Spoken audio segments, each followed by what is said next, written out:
Bonjour, aujourd'hui j'aimerais vous parler d'une maquette qui est une vieillerie, qui fait partie des premiers kits qui étaient sortis après le succès de la Guerre des Étoiles en 77. Parmi les premières maquettes en fait qui soient sorties.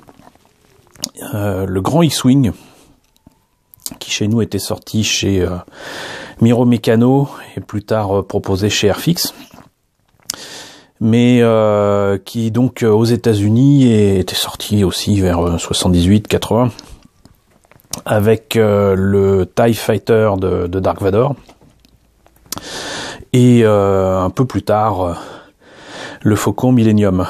Et il se trouve que j'ai retrouvé la boîte avec un grand nombre d'exemplaires de X-Wing grande taille que j'ai eu au fil du temps.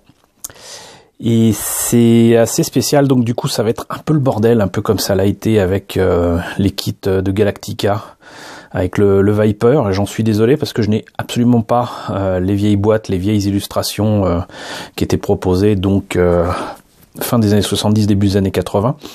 En fait, j'ai ni plus ni moins que cette boîte qui était donc la réédition d'AMT ERTL qui a été proposée en 2005. Parce que tout d'un coup, AMT ERTL s'est réveillé. Ils avaient laissé passer l'opportunité de profiter de la prélogie, avec notamment donc l'attaque des clones, de faire de nouvelles maquettes. Par contre, ils ont réédité quantité de maquettes pour inonder, je pense, le marché, avec de nombreuses rééditions autour de Star Wars, et avec ce genre de boîte où l'illustration en fait est un photomontage avec le kit monté et peint tel quel, ça se voit, tel qu'on le voit sur la boîte. J'en ai profité, sincèrement, pour prendre quelques kits, soit que j'avais déjà, soit qui me manquaient ou dont je m'étais débarrassé. Le X-Wing en fait partie. Vous verrez dans peu de temps aussi le Speeder Bike, que j'avais déjà aussi depuis très longtemps, mais je me suis fourni un nouvel exemplaire pour un projet assez particulier, et j'en ai profité pour prendre quantité de Snow Speeder, AT-AT et autres kits qui sont devenus des classiques qui étaient sortis dans les années 80 avec la trilogie originale. Donc particularité de cette boîte, je vais pas la remuer parce qu'il y a encore tout dedans, mais comme vous voyez c'est quand même assez grand.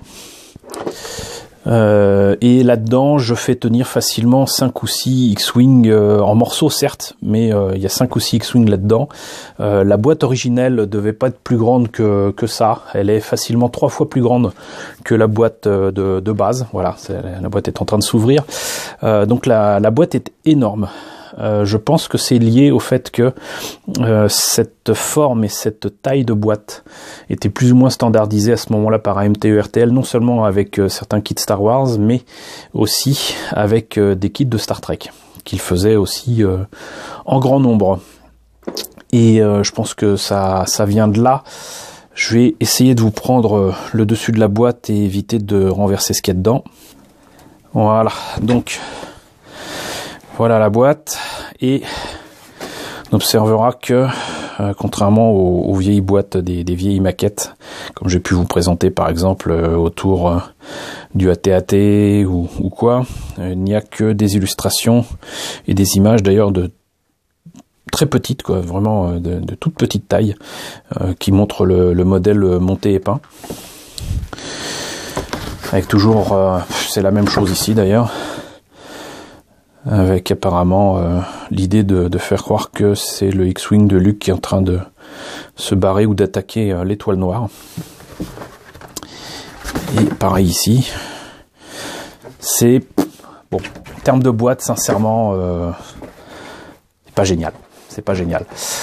Et qu'est-ce que ça donne sinon pour le kit lui-même? C'est un kit extrêmement vieux. Pour moi, très clairement, il a maintenant donc 40 ans, quoi. C'est pas rien. Et les kits, surtout de SF de l'époque, c'était quand même plus proche du jouet à monter que de la maquette correcte par rapport au film. Au passage, voici donc une notice de montage d'époque qui marque très clairement 1977. Fun Dimensions, Division of General Mills Fun Group. Donc c'était pas toujours... c'est AMT-ERTL qui a hérité comment dirais-je, des licences Star Wars, mais au départ c'était pas du AMT-ERTL, c'est clair. Moi je connaissais surtout Airfix et Miro Mécano, mais ça c'est parce que c'était tel que c'était distribué en France. Donc là vous voyez que il y a toujours les mêmes défauts, à savoir que par exemple là les canons c'est en deux parties, là aussi les moteurs pareil, donc forcément des jointures énormes à poncer, à retravailler. Tout cela est évidemment collé, c'est pas du Snap-Tit, hein, ils l'ont réinventé, le X-Wing en plus petite taille en Snap-Tit, une version soi-disant à monter facilement, bien qu'il fallait le peindre, en 1983. Moi j'ai eu une grande boîte avec le A-Wing, le B-Wing, le X-Wing et le TIE Interceptor comme ça, mais là c'était pas le cas. Les ailes par contre s'ouvrent pour être en mode attaque, par contre vous remarquerez qu'il y a un petit picot là, qui est de l'autre côté aussi, et en fait c'était parce que là il y avait un trou carrément dans l'aile, et ça permettait de tenir l'aile correctement pour le mode vol normal. C'est ce qui me fait dire que c'est quand même plus proche d'un jouet que d'une maquette. Le peu de détails à rajouter sur l'aile, c'est ce genre de truc. Il y a toujours ce truc à l'arrière là qui me fait toujours rigoler parce que en fait le kit, le modèle de tournage du X-Wing de base utilisait ici des détails qui viennent en fait de locomotives, de maquettes de locomotives. Le cockpit me fait beaucoup moins rire parce que non seulement il est pas accurate comme on dit, mais en plus le pilote ressemble à rien, on dirait un pilote de Formule 1. D'ailleurs il a un casque qui ressemble à ça, la tenue on met de le mettre en orange, oui ça correspond plus ou moins à ce qu'on voit sur un pilote rebelle, mais il a rien sur le torse, il a rien comment dirais-je sur le casque en termes d'espèces de lunettes ou quoi, c'est vraiment très très moche. Le R2D2 est en deux parties, il ressemble à rien non plus. Et comme vous voyez, c'est quand même assez facile à faire. Il y a même quand même les trains d'atterrissage, qui ne ressemblent pas à grand chose, mais il y en a. Et ce qui est très rigolo, c'est qu'ils avaient quand même pris soin de faire une pièce transparente pour tenir le kit de manière assez discrète d'ailleurs, et tenir le kit avec comme s'il y avait une étoile et une explosion. Et c'est en transparent. Bon, moi je trouve ça moche, mais je trouve l'idée quand même excellente dans le sens où ça reprend un peu ce qu'a fait bien plus tard ces dernières années là Bandai avec le X-Wing, où ils ont fait carrément des morceaux de l'étoile noire avec les torpilles à photons qui attaquent et qui explosent dans le trou là, je ne sais plus comment ils appelaient ça, de l'étoile noire qui fait tout exploser. Et la pièce transparente, d'ailleurs je l'ai ici, là, ça c'est le pare-brise on va dire, et là je devrais peut-être pas l'ouvrir, mais tant pis, je le fais pour vous montrer ce que ça donne. Ah, voilà. Et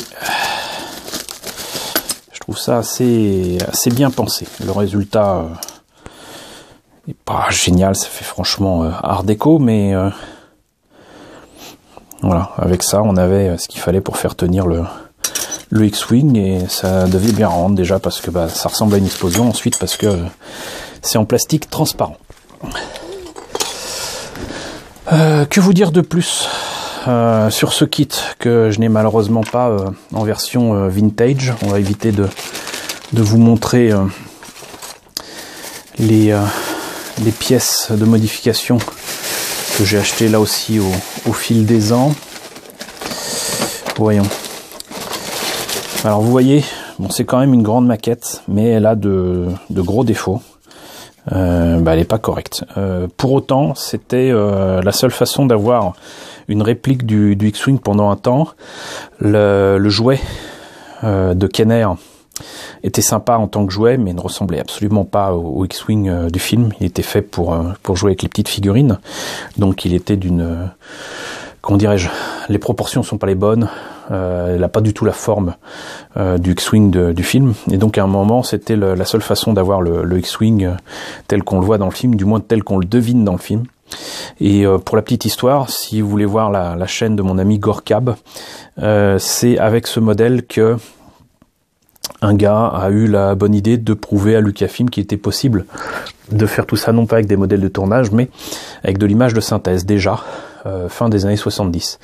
Et il a utilisé donc la maquette du X-Wing, qu'il a modélisé point par point, et qu'il a rendu sur ordinateur. Il a essayé de reproduire sur ordinateur l'attaque de l'étoile noire avec ces modèles en images de synthèse. Ça donnera un résultat, mais genre, que je dise pas de bêtises, 20 ans plus tard. Mais c'était les débuts, et le gars avait utilisé donc cette maquette. C'est dommage parce que il y a quand même des détails assez sympas, même pour l'époque. Là par exemple, je note que les panneaux sont en creux, ici, et non pas en plein. Ce qui est en plein devait être effectivement en plein. C'est assez grossier, mais c'est là, et les panneaux sont en creux. Donc c'est assez cool pour autant. Notez bien donc la forme de cette carlingue, de ce fuselage. Et à un moment, j'ai acheté ce kit de modification avec tout un tas d'autres pièces, qui est, je crois, de Alfred Wong. Et là, on voit quand même directement la différence. Ça n'a plus rien à voir. C'est un poil trop près. C'est plus du tout la même chose.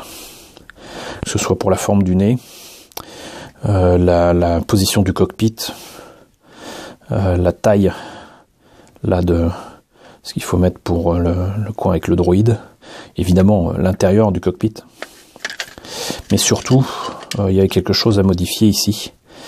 C'est-à-dire que la forme ici qui est ici était normalement juste derrière le cockpit,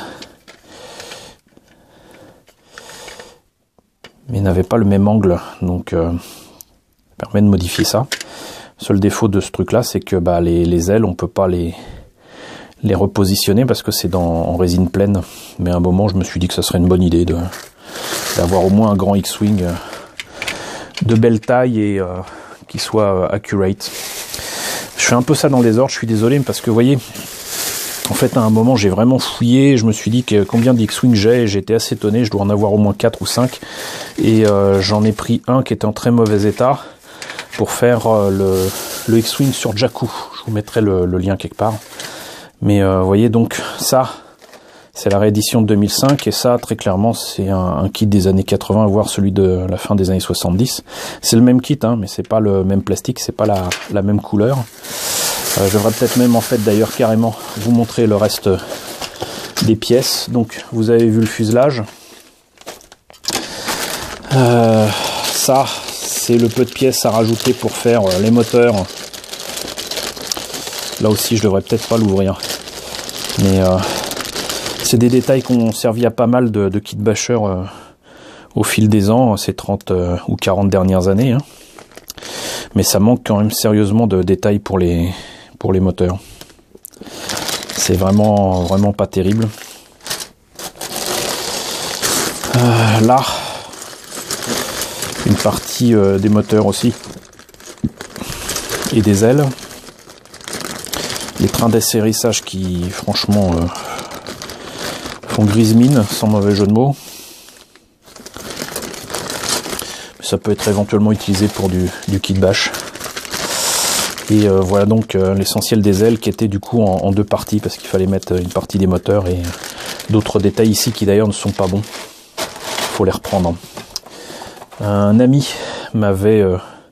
Maddox, coucou Maddox, m'avait recasté des pièces comme ça de moteurs d'avion qui auraient pu servir pour le X-Wing, donc du coup je les avais mis de côté pour éventuellement remplacer les réacteurs, mais je pense pas que ça ira. On note là par exemple aussi la différence entre la vieille notice de 1977-78, on va dire, et la réédition de MTE-RTL de 2005. Et c'est les mêmes dessins, mais bon, bah, bien évidemment, c'est un peu mieux présenté, quoi. Juste rigolo qu'ils aient réuni, là, par exemple, le pilote et le R2D2. Et qu'ils aient gardé le fameux socle transparent. Quant à la planche de décalco, bah, c'était essentiellement les bandes rouges qui permettaient de ne faire que, a priori, le modèle de Luke, puisque je rappelle, les X-Wings sont faits de briques et de broc, ont des panneaux de différentes couleurs, sont très différents d'un modèle à un autre, et bien évidemment, sur l'escadron rouge, le Red Squadron, il y a le chef qui est Red One, après c'est Red 2, Red 3, Red 4, Red 5, Red 5 c'est Luke. C'est le dernier arrivé, donc a priori un escadron de X-Wing, ça devrait être minimum 5 personnes. Donc voilà pour le kit réédité à partir du vieux kit de 77. On va partir du principe que c'était de 77. J'ai donc énormément de morceaux de kits qui pourront servir à un moment ou à un autre pour faire peut-être des épaves ou quoi, on verra. Parce que des X-Wing maintenant j'en ai quantité entre ce qui existe chez Bandai, ce qui existe chez Revell, ce qui existait chez MTE-RTL, ou même tout simplement les X-Wing de Fine Molds, il y a largement de quoi faire. J'ai pas dit l'échelle, mais a priori ce truc est supposé être a priori du 1.35.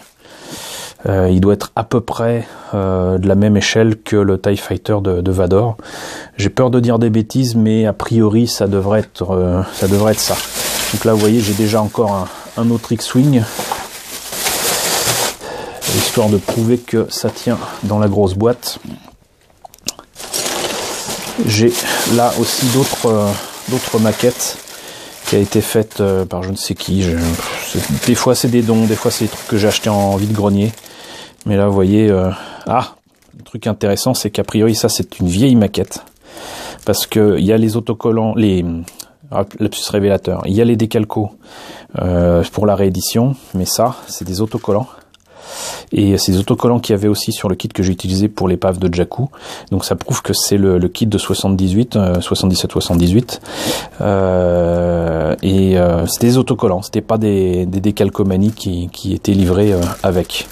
Voilà, et donc vous voyez, quelqu'un a eu la bonne idée de faire le bout en jaune. C'est assez spécial. Donc là, on a 1, 2, 3 kits, et là j'en ai un quatrième pour faire bonne mesure. Hop là.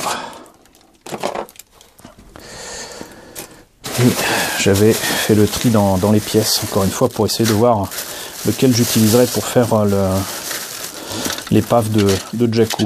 Et donc je vous rassure tout de suite, ce n'est pas moi qui ai peint et monté ces kits là, parce que je ne l'ai pas eu quand j'étais plus jeune. Le premier X-Wing que j'ai eu en maquette, c'était en 1983, donc pour le retour du Jedi. Et j'avais mis la main donc sur le petit X-Wing en snap-tit qui me convenait très bien quand j'avais 13 ans. Ça m'allait vraiment très très bien. Donc vous voyez, simple mais efficace. On met les ailes ici. C'est pas facile pour moi de vous le monter devant la caméra. Et donc vous voyez là aussi un kit que ça fait partie des kits en fait que j'ai dû nettoyer parce qu'ils étaient pas très propres non plus. Pour essayer de voir lequel j'utiliserais pour les épaves de Jakku, j'ai choisi celui qui était vraiment dans le pire état et dont les pièces se cassaient toutes seules. Et puis voilà. Mais bon, là la personne qui l'a fait avait montré un petit peu d'originalité. Certainement essayé de faire ce qu'elle pouvait pour ressembler à un X-Wing, pas forcément celui de Luke. Là il y a carrément une petite flèche. Là il y a 3 bandes rouges carrément. Et voilà. Et ça a complètement jauni avec le temps. Mais vous voyez, donc j'ai bel et bien dans une seule boîte de X-Wing, pratiquement si on compte le kit de modification, j'ai 5 X-Wing, et avant de faire l'épave de Jakku, j'en avais donc 6 dans une même boîte. Mais bon, maintenant il y a quantité de kits qui sont disponibles du X-Wing, mais j'aimerais quand même vous montrer ce qu'à un moment il était possible d'avoir pour obtenir le meilleur de ce kit, parce que mine de rien, de toute façon, c'est un kit qui était indispensable, voire incontournable il y a encore 20 ans. Donc ça, je vous l'ai montré. A priori, donc c'est le nouveau fuselage de Alfred Wong. Pour le compléter, il y avait ces pièces-ci qui sont un peu moulées. Là, j'en ai marre de vivre, mais bon, ça fait son office, qui se met derrière. Ceci, où j'ai jamais compris pourquoi c'était en plein, mais a priori c'est éventuellement pour faire du thermoformage et obtenir ça en transparent, mais on peut très bien couper dans la masse, mais c'est du boulot, et il y a toutes les chances de casser cette partie-là en le faisant, en limant. C'est pas forcément un choix ultra judicieux, mais la forme de la verrière est quand même très différente de celle qui est proposée avec le kit. C'est ça le truc. C'est que là vous voyez, ça c'est la verrière du kit, ça c'est la verrière en résine. Je sais pas si vous voyez, mais là c'est presque droit, alors que là c'est un petit peu anguleux. Donc si je veux utiliser ce machin là, j'aurais certainement pas le choix. Par contre, même si pas très joli et super mal moulé, on a quand même un pilote de X-Wing qui ressemble à un pilote de X-Wing, mâchouillé façon chewing-gum, mais on reconnaît un pilote de X-Wing. Il y a son siège, il y a ça, comment dirais-je, des détails de cockpit qui correspondent. Bon, ça c'était tiré de la maquette rééditée, c'était pour voir si ça tenait. Et effectivement, c'est le cas, et ça fait toute la différence. Et là, c'est le dôme de R2D2, qui est quand même bien plus beau que le kit plastique original, et qui donc nécessite d'être placé, hop, là-dedans, en forçant un peu. Donc ça, c'était déjà un premier kit d'amélioration qui lui-même nécessite des améliorations, mais qui améliore quand même sensiblement l'ordinaire. J'avais acheté également, alors du coup c'est peut-être une piste à explorer concernant l'échelle de ce X-Wing, peut-être au 1.48. J'avais acheté des astromech en résine, donc au 1.48, et là vous voyez qu'on a différents robots, droïdes, avec les différentes têtes existantes, façon R2D2, R5D4 et tout ça, et qui peuvent être utilisés sur différents projets. Encore un autre dôme de droïdes avec leurs jambes et tout. Et ça, ça pouvait éventuellement servir pour figurer les astromech qui étaient dans les différents X-Wing du Red Squadron, en tout cas des escadrons qui attaquent l'étoile noire. Ils sont pas que 5, ils sont pas que 12 comme l'attaque de Starkiller dans Star Wars 7. Donc éventuellement c'est peut-être un kit au 1.48, casse pas du 1.72, ça c'est sûr. Donc c'est peut-être un kit soit au 1.48, soit au 1.35. Donc ça c'était un truc que j'avais acheté à part. Et comme vous l'avez vu, les décalcos c'était pas ça. Donc j'avais acheté chez notre ami canadien de J-Bot Decals des planches comme ça qui permettaient de faire des marquages impériaux ou rebelles. Et là, il y a des Victory Markings pour les vaisseaux impériaux, les Victory Markings pour les vaisseaux rebelles. Et c'était utilisable du coup pour aussi bien des TIE Fighter que des X-Wing. Et il y en a, vous voyez, en noir, en blanc et tout, ça c'est génial. J-Bot Decals, je vous mettrai le lien si j'y arrive. Et pareil, en plus grand, et là parfaitement adapté pour les gros vaisseaux comme celui-ci. Et là, vous avez différents marquages, et là vous allez me dire, mais qu'est-ce que c'est que ces machins-là, qu'est-ce que c'est que ces trucs? Et ça prouve que les personnes en question ont fait des recherches, parce que chez J-Bot Decals, ils fournissent avec un petit document, et il se trouve que ils indiquent qu'il y a des marquages comme ça qui existent sur différentes BD. Et donc du coup, on voit que ça vient de... C'est que c'est précisé, je l'avais lu, voilà. Il y a des symboles de différents pirates des comic books qui sont inclus, ainsi que le logo du Black Sun. Voilà, Black Sun, si je me trompe pas, ça c'est le logo d'un gars qu'on ne voit que dans un jeu vidéo, une BD et même une bande originale, qui est Vixor ou Xigzor, il y a un nom imprononçable, le prince Xigzor qui a eu droit à une maquette, quand je la retrouverai je vous la présenterai, et qui donc fait partie d'un groupe qui s'appelle donc le Black Sun, le soleil noir. Et sinon il y a aussi le symbole de la famille royale des Yatu 4. Booster Terix Family Crest is included, Rogue Squadron logo, donc l'escadron Rogue avec son logo qui est certainement celui-ci, et dont certains sont écrits en anglais et d'autres dans, comment dirais-je, l'alphabet de Star Wars, de la galaxie de Star Wars. Corsair crest are provided as well as the symbol from Luke Skywalker T-16 Skyhopper. C'est-à-dire qu'on peut même mettre le symbole qu'il y aurait sur le Skyhopper de Luke, qui n'existe pas en maquette, que j'ai, parce que c'était un scratch qu'avait fait mon ami Jean-Marc Deschamps, mais je pourrais lui mettre le logo si je veux. Voilà, ça c'est franchement là aussi ce que j'appelle les petits détails qui tuent, c'est les décalcos et les détails qui prouvent que bon bah tel objet vient de telle référence, un film, une série télé, un comics, et ça c'est cool. Donc voilà, je savais bien que je ne ferais pas ça rapidement, mais 30 minutes ça ira. Donc c'était la présentation du vieux X-Wing qui cette année très clairement fête ses 40 ans. Je suis désolé de l'état de la boîte, je suis désolé de l'état des maquettes, mais il me fallait vous les présenter. Pour terminer, très clairement, c'est un kit que je ne vous conseille pas. Il est pas beau, il manque beaucoup de détails.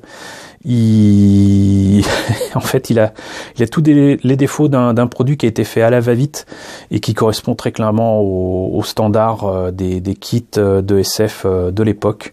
Il y a pire que ça, hein. Il y a le Orion de 2001, l'Odyssée de l'espace, que j'ai eu chez Airfix et qui visiblement avait été fait dans les années 70 aussi. C'est pas la joie. Donc c'est un kit qui demanderait beaucoup de boulot. Si vous cherchez un X-Wing, très clairement, vous aurez ce qu'il faut et de bien meilleure qualité, même chez Revell, en tout cas chez Bandai. Si vous tombez encore sur des kits de Fine Malls, le 1.48 est une tuerie. Dès que je remets la main là-dessus, il faut absolument que je vous montre ce kit. Mais voilà, ça fait partie des vieilleries par lesquelles je suis passé, que j'ai récupéré au fil du temps et qui pourront me servir pour différents projets. Donc voilà, pourquoi bouder son plaisir? Après tout, je vous ai déjà prouvé qu'on pouvait faire des maquettes assez sympas, parfois avec des trucs assez ignobles. J'espère que cette présentation vous aura quand même plu. N'hésitez pas à me dire ce qu'il en est dans la section commentaires, si vous avez connu cette maquette, si vous la connaissez pas. N'hésitez pas à liker, n'hésitez pas à partager, n'hésitez pas à vous abonner si ce n'est pas déjà le cas. Je vous remercie encore de m'avoir rejoint si nombreux ces dernières semaines et je vous dis à très bientôt pour la présentation de nouveaux kits Star Wars.